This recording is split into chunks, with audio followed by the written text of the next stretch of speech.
What are the 3 things that will revolutionize the education system? If you're like me, you look back at your education and you're like, so many things were done wrong. And I was just reading an article that said US student loan debt has now reached $1.2 trillion. That's just in the United States. And people always talking about the global trade deficit and all that. That's at like 800 million US. This is $1.2 trillion that people owe for all these loans. Some to private loans, some to government loans. By the way, I'm here in San Diego, enjoying, you can see the ocean out there a little bit. And I was just reading some articles. I was like, I gotta talk about this, because I can think of 3 things off the top of my head that had they happened to you and I when we were growing up, would have set our life on a completely different trajectory. Been so much easier to be successful financially and all that. So let me give you the 3. Number 1, there should be a refund policy for universities. Joseph Stiglitz won a Nobel Prize as an economist, and he wrote a book, and he basically says he thinks that the current US educational system, the higher university system, qualifies as a scam because you can't get your money back. You know, Walmart, they pioneered easy refunds. You don't even need a receipt. And people thought when they first started doing that, people were like, no, that's crazy. Everybody's going to want their money back. But people are more fair than you think. So if universities were offering refunds to people who felt like, hey, I spent 4 years of my life and possibly $40,000 or more on my education, and I can't even get a job. And in fact, I have no practical skill. Now, some people would say, what about liberal arts education and so on? Look, that's great to get a liberal arts education, but you know a better way to get a liberal arts education? Know how to create an income for yourself and then travel the world. I mean, this is not the 1700s. So much of our education system is still tied to literally centuries-old methodologies. Now you want to learn about ancient Egyptian history? Go to Egypt. Now, in order for that to be practical for millions of people have to have jobs, because you can't travel if you don't have any money. So this refund policy would force universities to focus down on, at the end of 4 years and 40 grand spent, people feel like, yes, I'm now going to get a return on my money. And they could have a refund policy with some fine print that says, you know, if you're able to get a job in the field that you majored in, then you can't qualify for the refund. That would eliminate people who try to cheat the system. But for people who go and they go to school and then they come out and they can't get a job and they're part of $1.2 trillion, that's $1,200 billion in debt. This is a major problem. Heads roll over $100 billion. We're talking now 10 times that, 12 times that. Number 2 thing that the education system, that would revolutionize the education system, would be if you would teach social and emotional IQ type lessons in elementary, junior, high school. Public speaking, sales, conflict, how to deal with those things. How to read people so that you could find business partners, who to marry, who to date. There's so much progress has been done in psychological profiling that could be taught. I wish I had learned that. I would have been interested in that stuff. In fact, students are more interested in cutting edge, learning cutting edge things than they are just in learning, you know, geography and social studies. Best way to learn geography? Travel the world. You want Americans to know the difference between Sweden and Switzerland? Have them not be in $1.2 trillion in debt so they have extra income to travel the world. That is what will change the world. So I am such a big believer that the problems are fixable. I have hope, and I think that you already see these things. You know, one of my businesses, one of my companies is an online education private company. It's not an accredited college. It's taking what accredited colleges haven't been able to do and offering those to people. So I've got a lot of experience in seeing how well this can work, and you got to teach other stuff. You can't just teach geometry, isosceles, triangles. You can't just teach rote memory history, like, you know, Civil War starts this year, ends this year. You can't just do that. You can't just make people memorize what the capital of each state is. If you need to know the capital of Montana and you don't know it, it's not life-threatening. It's not career-ending. You can Google it. But if you don't have a practical skill, how to start a business, or if you're an employee, how to rise up in that business, if you don't have tangible skills in a career, you're not gonna make any money. And one of my family members went to school, spent like 50, 60 grand in debt, 4 years for a Spanish degree. And I said, why don't you just go live in Spain?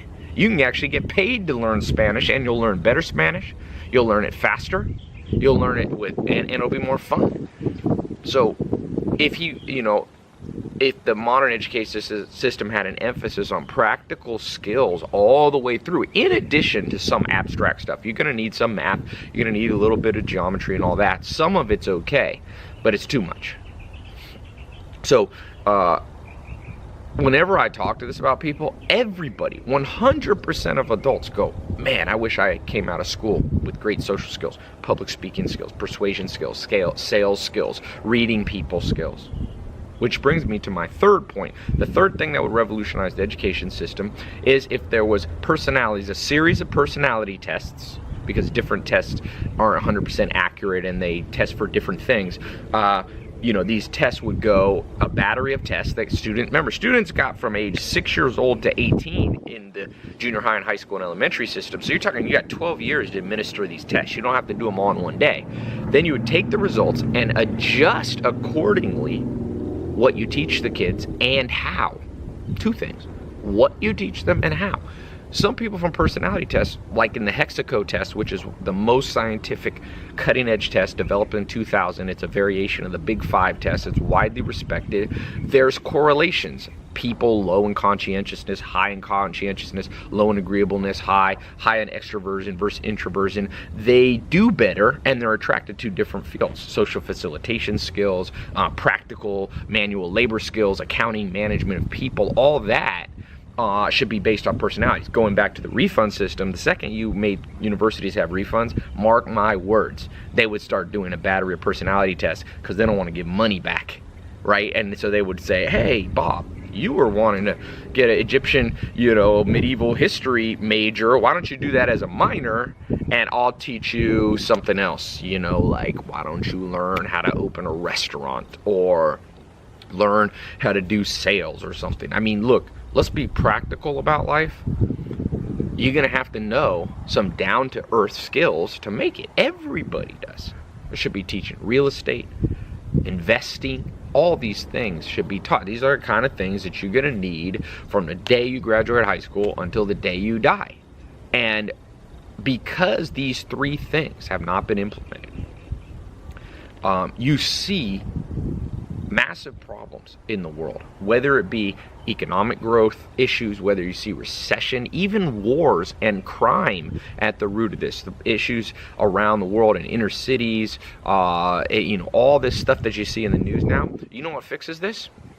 People who have a livable income don't commit much crime. Occasionally they do, and there's some white collar crime, but trust me, the majority of crime is desperate people. And sometimes you can't blame them. If you're hungry and you got to feed your family, and you have no options because the education system doesn't give you any options, people resort to all kinds of things that affect all of us, whether you're rich or poor. So this is a plan that will help the poor, middle class, the rich. It doesn't discriminate. It doesn't differentiate by gender or sexuality or anything. This is the cutting edge way that education should be taught. And going back to the personality test, not only would you find out what people have natural affinities for using personality tests, but in addition, you would teach them differently. Not everybody learns the same way. It's a fact. Some people are audio learners, some are visual, some are kinesthetic. Peter Drucker talks about this in his book, Managing Oneself. You have to know how you learn. But if the education system is always sit at a desk, listen to a lecture, have a book, it's already failed the majority of people because the majority of people do not learn that way. And so by doing personality tests, you could separate out how people learn. And this wasn't possible 100 years ago. It's because you might be listening and go, Ty, that's not practical. Oh, it's practical now. We have computers. We could put man on the moon. We have GPSs. We have this iPhone here. Where is my iPhone? Scratch that. I don't know where my iPhone is. Oh, here it is. This phone right here is more powerful than a rocket ship was in the 1960s. You telling me with all the technology we can't use computers, we can't use iPads, we can't use tablets, we can't use live streaming to bring customized education? This is completely false and giving up too easy. And what happens is the education system has inertia, and it's just doing business with minor changes. There's been some improvement in the education system naturally as we progressed, but it's not enough. It hasn't kept up with the pace of advancement in the world in other fields. Think how much better medicine is. Medicine is indistinguishable between what would have happened to you in the 1800s. In the 1800s, had you been injured, you might have had leeches put on you. You would have had doctors who didn't wash their hands. They didn't understand germ theory. I mean, it was prehistoric. Now, if you get a cut and you go into the hospital, we understand. It's completely different. Now, we take that to the education system. If you go back to a classroom in the 1800s versus today, they almost indistinguishable. You got students sitting there listening to a teacher for not just 1, 2, 3 years, but decade or more. You got to keep up. You got to keep up. So I thought I'll record that. Sounds like there's a crazy fire going on back here. If you go to tylopez.com, I've got some of the practical courses that I teach on starting businesses and all that stuff. And like I said, I practice what I preach. They involve personality tests, they involve practical skills, and they involve full refunds. And so, I don't want to be a hypocrite. And I think the future will be private education. I think that university is going to be too slow, and more people are going to go online to learn. And you already see that. The online education system grew from $50 billion in 2014 to double that, about 100 to 110 billion in 1 year. So good news, people catching the trend. So check out tylopez.com, look at some of the courses I have, or look at there's other providers of online education. What you didn't learn in school, you can come back and learn now. So you don't have to give up hope. Hope's there, opportunities are there. So leave a comment below. I read an article that said the 3 biggest regrets people have is who they marry, occupation they select, and the education they had. All 3 of those could be changed and improved by these 3 little points that I talked about. So leave a comment below. What's your opinion? Does the school system need to be improved on? Do you think it's fine? And if you think it should be changed, give me some specific things. I'd love to hear and learn from you as to what